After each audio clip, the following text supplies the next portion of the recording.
Hi, I'm Kenzie Fell, producer and co-host of McGohan Brabender's podcast channel, Side Effects. We can all agree that the coronavirus has rocked our worlds. We can't even begin to list each industry, organization, and businesses, small or large, that has had to alter how they conduct their day-to-day business to comply with this new normal. As an insurance broker, open enrollment season is actively on our minds. This year especially, we knew it would bring some challenges for our customers while planning their benefits, conducting their meetings, and getting their employees engaged. That being said, we are so excited to welcome the Compensation and Benefits Manager from G&J Pepsi-Cola Bottlers, Mary Howbert, to our show today. Mary graduated from the University of Cincinnati with a Human Resources Management degree. She has over 20 years of experience in the HR, benefits, and compensation world. Today, she'll share with us how COVID-19 has changed her job, the challenges G&J Pepsi is facing, and how they'll tackle the open enrollment season. Without further delay, welcome Mary. I'm Scott McGohan. I'm Kenzie Fell. And I'm Anne-Marie Singleton. Now, I think even for our listeners, too, I think what's important is we might be right, we might be wrong. But one thing is, we're not afraid. Our goal is to get you to think about things a little differently. And we're unscripted. We just have free reign for 20 minutes. Welcome to Side Effects with an A. Welcome to Side Effects. I'm Kenzie Fell, and we are back in the studio for the first time since March. And we are socially distanced. I am here with Dave Homan, the Director of Strategy and Innovation. Hello, everyone. And we are so excited to have Mary here from G&J Pepsi. Welcome, Mary. Hi there. Thank you so much for being here today. And like we were just having a very similar beginning of the podcast, like 2020, right, Dave? Oh my gosh! If all of you could have been here the 15 minutes before we went on the air, our studio was torn down for the last few months, and we put it back together, and we thought everything was perfect, and then we had a couple curveballs, but we put out some fires. Yeah, but we are here and we are well, and we're ready to talk to Mary about benefits and COVID. Oh, yes. So, Mary, thank you so much for joining us. If you wanted to just give our listeners some background, tell us a bit about yourself and how you got your position at G&J Pepsi. All right. I'm very happy to be here with you guys. I actually started my career as more of a generalist, but my position has grown into include a heavier emphasis on benefits and compensation, and that's where my interest took me. So I heard about the opening at G&J Pepsi, and it sounded like a good fit. So next month, I will have been with the company 3 years. Okay, great. And we know a little bit about you. Now, what about G&J Pepsi for our listeners out there? Can you tell them a little bit about who you are and what you do there? So we are a beverage manufacturer and distributor. We've been in business since the 20s.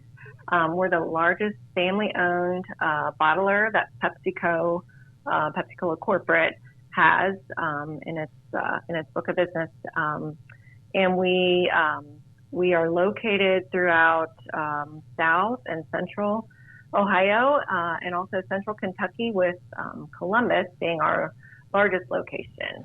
Yeah, and you just, even though it's G&J Pepsi, you do bottle other products, don't you? We do, but also many others we have the license to distribute, such as, Dr. Pepper and Gatorade in our areas.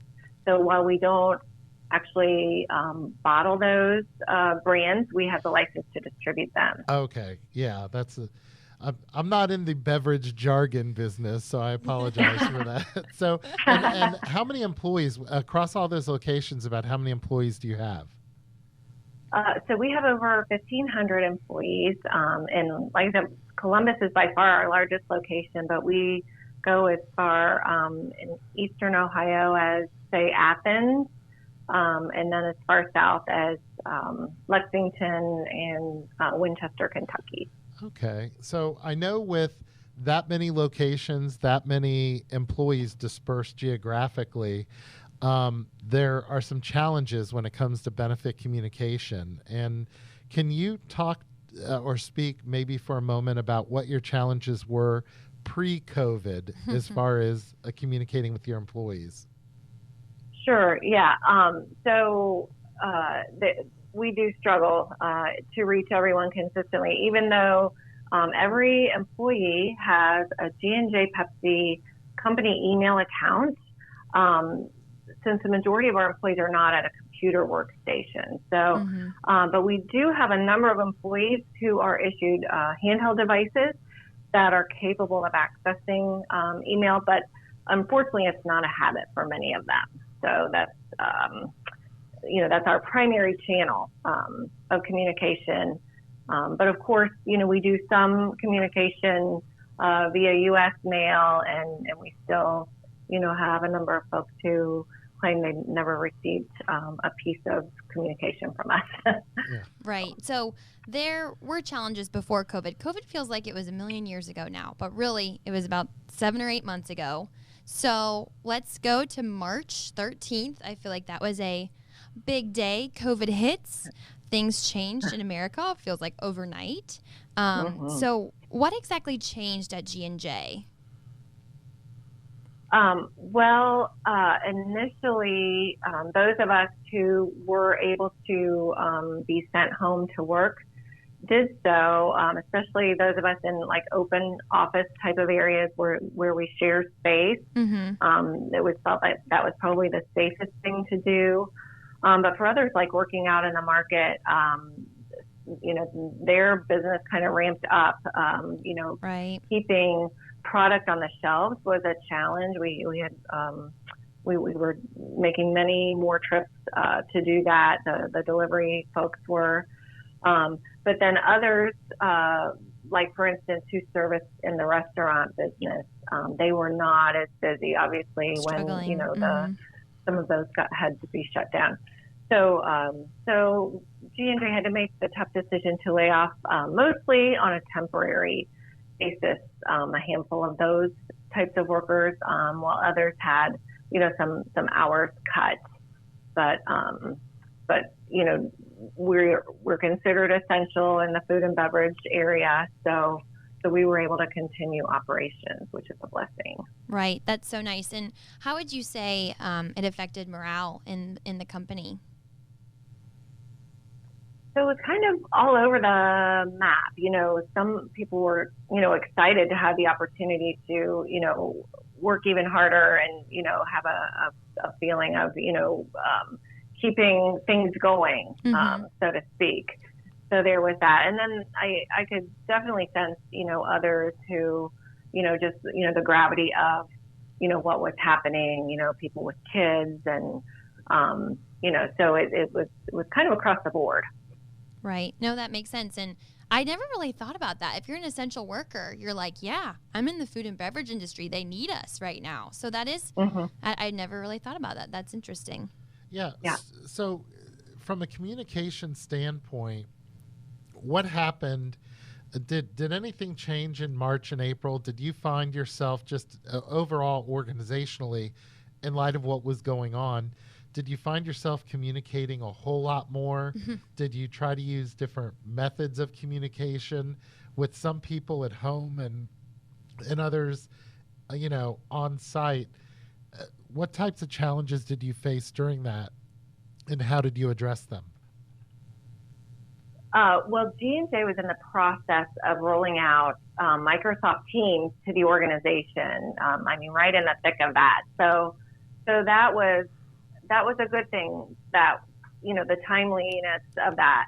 Good timing for was sure. Really good. Right. And then we were experiencing problems with Skype before that. So that's been a real saving grace during this. But also, as you guys know, all the different studies and surveys and things that were coming out around the coronavirus, our communications team internally set up a resource center on the web, kind of a one-stop shop for folks seeking information about, the virus and its effect on them as people, and then also on the business. So, I was funneling resources their way, and they had their own their own resources for updates in that area. So trying to just keep people, informed that way, giving them a method for, checking on, hey, what's the latest? So, Mary, what we've often found is when you roll out something, a new initiative, new pieces of technology, and there's no urgency for adoption, it's amazing how slow and how long it can take to implement. But in the midst of a crisis, when it's much more important and there is that sense of urgency, do you think that makes a difference in the success of new technologies being implemented, or is it just one more thing to add to the chaos? A good way of putting it. Yeah, I mean, there definitely is an urgency, and I think depending on your role in an organization, it can be, okay, I need this, I need to become, an expert in this overnight. There's that urgency, but then for others, like, hey, what's in it for me? Or, I don't see this as, being relevant right now. They may tend to kind of shrug it off. Right. Well, I was thinking back to what you said about your coronavirus resource center, and we also found really good success with that. Our team built our resource center, and we realized we had more traffic than ever before going to this one website. And we were like, wow, people are gobbling that up. That's what they needed. Yep. They needed the communication. So I'm sure you noticed it too. It was very crucial to have all of that available to them 24/7. So. Right. Okay, so and especially we start. Oops, sorry. No, go ahead. We had started doing, like temperature checking stations. So information on that. Like so many other businesses that stayed open and operating during, peak times. They had to have that available, so that coworkers felt safe. Oh, exactly. And did you guys, I assume, added plexiglass and extra hand sanitizer and all of that fun stuff too? We adopted a number of the suggestions, definitely, heavy on the hand sanitizer and, the face coverings, as, the government has said, they're optional, then, they're recommended, then they're mandatory. We've kind of followed along with those as well. So, Mary, you said something a minute ago, and it triggered a question in my mind. So you had to shift gears very quickly from like your strategy of just engagement and communication to almost at the onset of the crisis, reassuring people and trying to keep them safe. Is that easier? Is it easier or harder than just trying to engage them? I guess trying to reassure them that they're safe and that you're taking care of them and when they come in to your facility or go out to your clients that they're all being taken care of. Mm-hmm. Yeah, I would credit our communications team, and then there was also a task force that was set up that was kind of overseeing, the disbursement of all the communications at the time. Keeping folks informed and calm.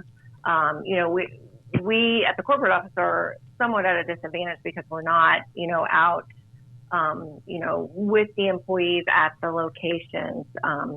So, we relied on our boots on the ground at those locations, and the communications team equipped them with the resources to kind of, shepherd folks through this time. Right. So now kind of changing gears, thinking of where we are now. We're in September. It's open enrollment season. And I know our team has a lot of fun working with your guys' team because you guys turn open enrollment into an event. You have lots of engagement. You try to get 100% attendance. And we obviously really appreciate and enjoy that. But how has COVID affected this for your planning and your preparation for this year's open enrollment? Yeah, it will definitely have a different flavor to it. But I have to say, it's our partnership with you guys that's, kind of helped take G&J to the next level with that. But this year we are conducting all our meetings virtually. That was a tough decision, but it seemed like the right one. And we had initially thought we would make enrollment mandatory this year, but instead it's going to be passive. So with certain benefits carrying over from 2020, we're also keeping our changes to a minimum. Just, people have so much to think about right now. We don't want to just inundate them with new information to absorb. We'll be, any print materials we have, we'll mail to their home addresses. But we are also scaling back on the video production. Rather than being event-driven this year, as we've done the past 2 years, we'll introduce a new branded character, and he is a trusty medical professional who will help guide employees through what's new for 2021. Yeah, and what is his name? This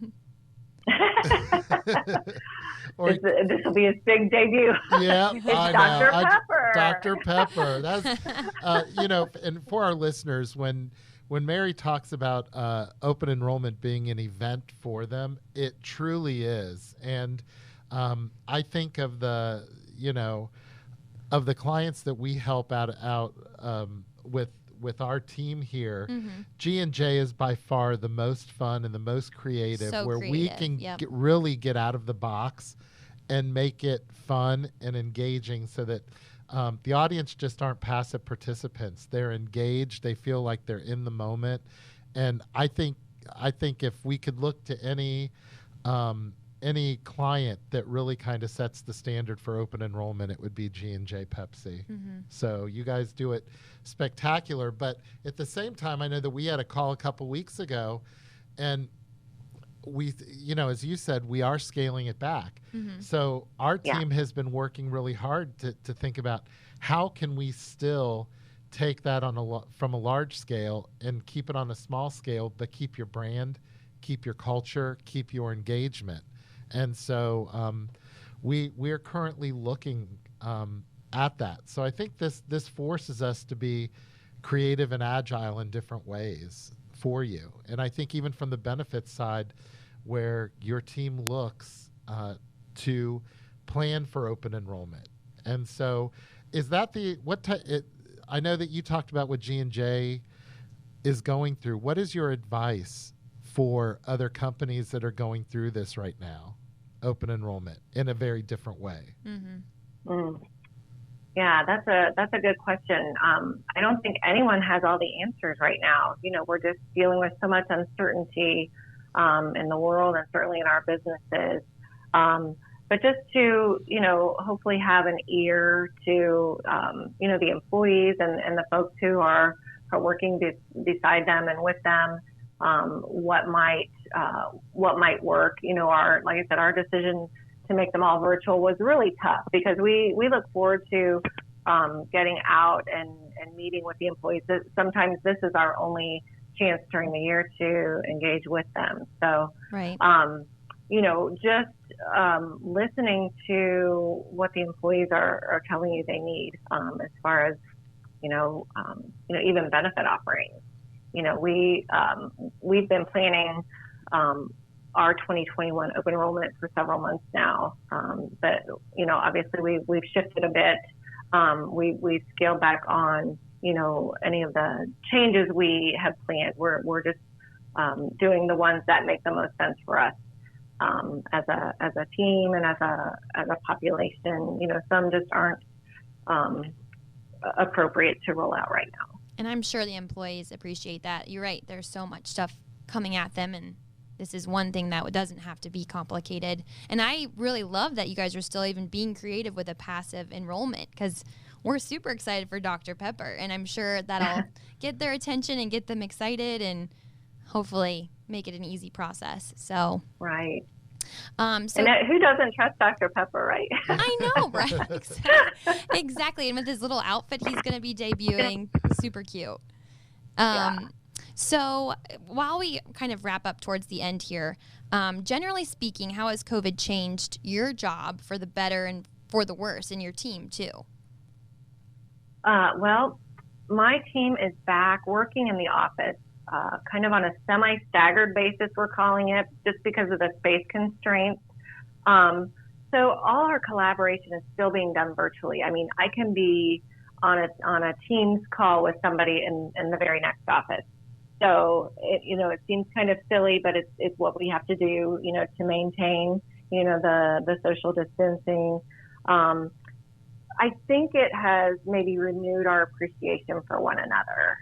You don't take your teammates for granted as much. I mean, that's at least personally speaking for sure. Mm-hmm. And it's tough not being able to celebrate with coworkers, if they have,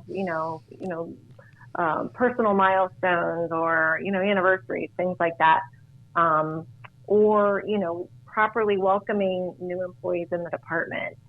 That's tough too. Normally we have kind of a routine that we go through, have a company lunch and, specific things we do to make them feel welcome. And we've not been able to do everything we wanted to. Exactly. Yeah. So do you think that the changes that we're going through right now from an industry standpoint, are these temporary, or do you think these will become more permanent? Do you think this is going to change the way that benefits are administered and communicated, or is this just a temporary blip? It's hard to say. I would love to say that we will just rewind and kind of go back to the pre-COVID state, this massive interruption that we've experienced. I'd say more than a blip. Yeah. yeah. It's a big old, speed bump. So, we were hearing about companies, who are deciding to, keep their workforce remote. Like even if and when it's safe to return, they've made the decision already that, hey, we're not going back to, our traditional office environment. So in that regard, that is kind of a forever change. And with technology, that enables those changes to be made. So we do, that's something we need to keep up with. But I'm hoping, maybe it'll swing back slightly, to not go from like A to Z, like we've had to do. Maybe we'll come back to maybe Q or something. Mm-hmm.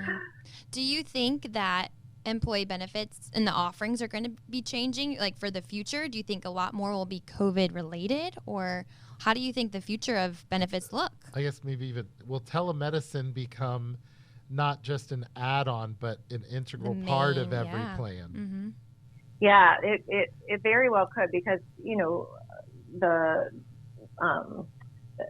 medical world has made adjustments, in the past 6 months that we never would have guessed they would do, that would become kind of mainstream, right? Like telemedicine. But I would also venture to say we might see more offerings on the employee well-being focus, not only just general health and wellness, but also maybe even like financial wellness and planning assistance. Yeah. Definitely. Yeah, I think that somebody was talking the other day that EAP utilization is just going through the roof like never before, because it's always been one of those benefits you have it, but you never think about it, and now it seems to be front crucial. And center for a lot of people. Oh yeah. Yeah. So.